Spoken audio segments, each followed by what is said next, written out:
Jamaican ghost stories that will keep you up at night. It must be a duppy. Full story.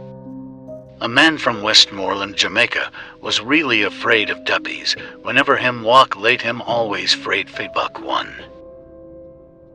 A man, let's call him Ronnie Black, passed away couple months before, and he went to the funeral. Ronnie Black was very poor, so the government had to bury him. At the funeral, when dim say ashes to ashes, dust to dust, him throw dirt pon Ronnie casket. On his way home that night, him hear someone run come and call him say, "Wait pon me." He asked, who that? The person say, me Ronnie Black." The man take off left him, cause member, him dim bury since evening.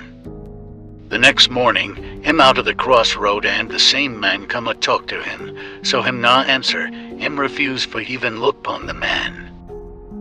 Him said to the other people dim, "Anna see him," them say yes.